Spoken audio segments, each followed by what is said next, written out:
최근 언론 보도로 우리 국민들이 응급실 뺑뺑이를 겪고 있는 사례들입니다. 이 중에는 2살 어린아이가 열성 경련이 생겼는데 11곳의 응급실에서 1시간 동안 진료 거부를 당하다가 결국 여전히 혼수 상태에 빠져 있는 사례와 같은 안타까운 사례들이 있습니다. 이런 언론 보도와 현장 의료진들의 증언을 바탕으로 최근 더불어민주당 이재명 대표가 응급실 뺑뺑이 때문에 사망한 분들이 작년보다 늘었다고 합니다 라고 말씀하셨는데, 이 발언을 대통령실이 나서서 근거 없는 주장이다 라고 반박했습니다. 총리께서는 의정 갈등으로 응급실 뺑뺑이 문제가 더 심각해졌다는 주장이 가짜 뉴스라고 생각하십니까? 저는 더 심해질 가능성이 있다고 봅니다. 왜냐하면 12,000명 가까운 인력들이 빠졌거든요. 그러니까 그거는 의원님께서도 여러 번 의료계획에 대한 최고 전문가로서 여러 의견들을 그동안에 쭉 말씀해 주신 것을 제가 잘 마음에 새기고 있습니다. 분명히 똑같다면 그건 거짓말입니다. 그러나 그 효과를 최소한으로 나쁜 효과를 줄이고 그런 거를 거치면서 모두 다 협력해서 제대로 된 의료 개혁을 함으로써 국민께 보답해야 된다 이렇게 생각합니다. 네, 응급실 뺑뺑이가 늘었다라는 답변으로 이해하겠습니다. 다음 슬라이드 보여주시죠. 보시는 그림은 권역응급센터, 대학병원급 기관, 그리고 지역응급센터, 큰 종합병원급 기관에서 심정지, 급성심근경색, 뇌졸중 같은 중증 환자들이 다른 병원으로 몇 %나 전원되는지를 보여드리는 그림입니다. 하늘색 막대는 작년 2월부터 7월까지고요. 노란색 막대는 올해 2월부터 7월까지입니다. 보시는 것처럼 대학병원급인 권역응급센터에서 심정지, 급성심근경색, 뇌졸중 같은 중증 응급 환자의 전원이 늘어나고 있습니다. 다시 말씀드리면 중증 응급 환자의 뺑뺑이가 늘어나고 있는 거죠. 다음 슬라이드 보여주시겠습니까? 그렇게 되니 그 다음은 중증 응급 환자의 사망률입니다. 권역센터에서는 사망률이 줄었지만 지역센터에서는 오히려 사망률이 늘었습니다. 이거는 권역센터가 의사가 부족해서 중증 응급 환자를 받지 못하고 다른 병원으로 보내니까 골든타임을 놓치는 환자들이 늘어나고 그 환자들이 지역센터에서 더 많이 사망하는 것으로 추정됩니다. 결국 응급실 뺑뺑이만 늘어난 게 아니고 응급실 뺑뺑이로 인한 중증 응급 환자의 사망도 늘었습니다. 그러면 앞서 이재명 대표가 말씀하신 응급실 뺑뺑이로 응급 환자의 사망이 더 늘었다고 한다라고 하는 말이 여전히 가짜 뉴스라고 생각하십니까?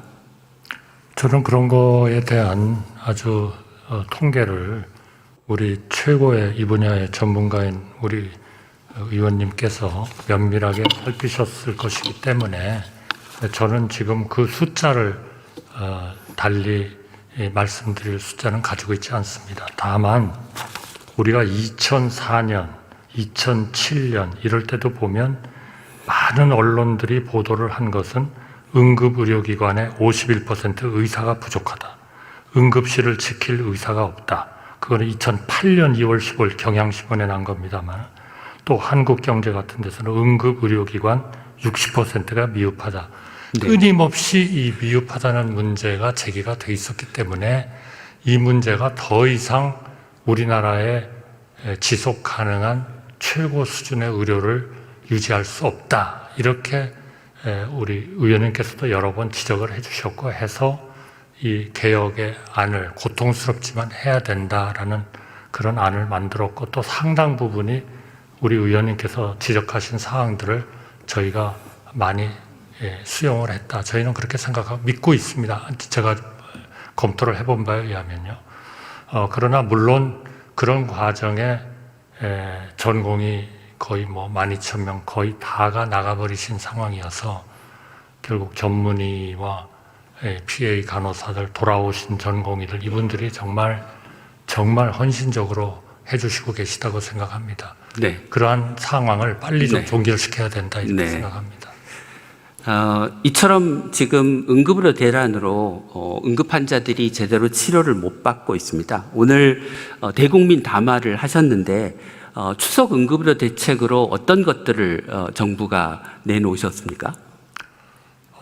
의원님 보시기에는 약간은 좀 그 표준적인 정책이라고 생각합니다. 우선 수요 쪽을 조금 줄여줘야 되겠다. 아무래도 응급실은 특히 상급종합병원의 응급실은 중증, 이런 희위, 이런 연속적으로 치료받는 분들이 가야 되기 때문에 좀 중증과 중증이라기보다는 중간층과 경증은 좀 우리 종합병원이나 이런 쪽으로 좀 가시도록 하기 위해서 이런 수가 같은 것도 좀 조정을 했고요. 뭐 제가 구체적으로 말씀드리진 않겠습니다. 이거는 어떻게 보면 좀 스탠다드한 정책들이기 때문에요.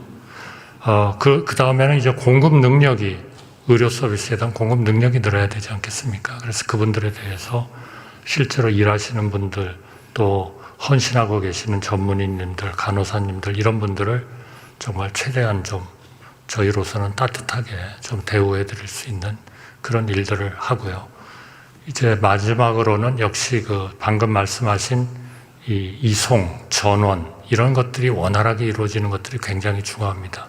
그런 게 비하면 우리의 지금까지의 그런 이송의 원칙, 규칙 이런 것들이 너무 좀 이 경직적으로 이렇게 짜여져 있는 분도 많아서 이번 그 위기 기간 중에는 조금은 좀 유연성을 발휘하면서 네. 우리 환자의 생명에 지장이 없도록 하는 그런 정책들을 네. 준비했습니다. 저는 정부가 내놓은 대책이 지금의 급박한 응급의료의 상황을 해결하는데 도움이 되는 정책이라고 생각합니다. 그런데 다른 한편으로는 땜질식 정책이라는 인상을 지울 수가 없습니다. 예를 들면 추석 기간에만 응급실 전문의의 진찰료를 3.5배 인상한달지, 그러면 추석 이후에는 어떻게 하겠습니까?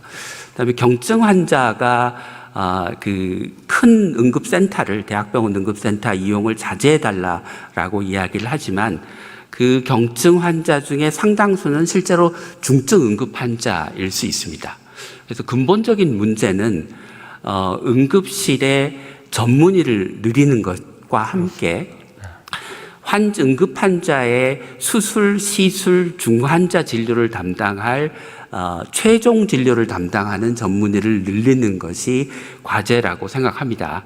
그렇게 하면 이렇게 임시적으로 수가 올려준다, 인건비 지원해준다가 아니고 응급의료에 관한 법률을 개정해서 권역응급센터, 지역응급센터의 전문의의 인력 기준을 높이고 그에 상응하는 보상을 하고, 이제까지 병원들이 응급환자 진료에 대해서 소극적이었기 때문에 상급종합병원 지정과 같은 병원이 큰 관심을 갖는 정책과 연계해서 근본적으로 응급실에서의 뺑뺑이를 대한민국에서 없애는 그런 방향의 대책을 내놓아야 된다고 생각합니다.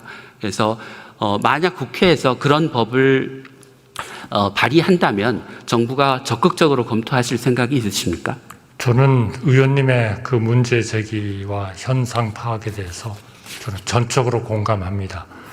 뭐 저희 의원님 보시기에는, 최고 전문가가 보시기에는 조금 더 개선될 점이 있지 않느냐, 이렇게 분명히 생각이 드실 부분들이 있을 겁니다. 그러나 지난 8월 3일 날 1차로 저희가 의료 개혁안을 낸 것은 이 모든 문제, 응급실에서 일어나는 문제, 또 배후 치료 이런 능력이 좀 부족한 문제, 또 필수, 또 지역의료 이런 데가 아직도 좀 이런 그 스트레스를 받고 있는 문제, 이런 것들을 근본적으로 해결하는 거는 결국 지금 저희가 얘기하는 한 6개 정도의 키 개혁 과제들이 잘 투자가 되고 성공을 하면, 네, 무슨 말씀인지 그게 근본적으로 해결이 될 것이다. 네. 그러나 그 기간 동안은 저희가 필요한 약간의 좀 임시적인 조치도 같이 할 수밖에 없다. 네. 말씀을 드리겠습니다. 그런 임시적인 조치가 필요하다는 건 앞서 말씀드린 그다음에 대로 제가 지금 답변을 못 드렸습니다. 네, 인정합니다만 그런 개혁을 하는 그런 네. 과정에서는 많은 아마 입법들이 필요할 겁니다. 네, 또 시스템을 만들기 위한 입법도 필요할 겁니다. 아마 그런 부분에서 의원님께서 좀 좋은 입법도 내주시고 하면은 적극적으로 저희가 원천적으로 이 모든 문제를 해결하기 위한 방향으로 정책을 추진하겠습니다. 저는 지금 당장 그 법이 필요하다고 생각합니다. 그러니까 장기적으로 이 문제를 내버려 두면 올해 말에 또는 내년 초까지 대한민국의 의료 체계가 응급의료 체계가 버틸 수 있을지 잘 모르겠습니다. 다음 슬라이드 보여주십시오.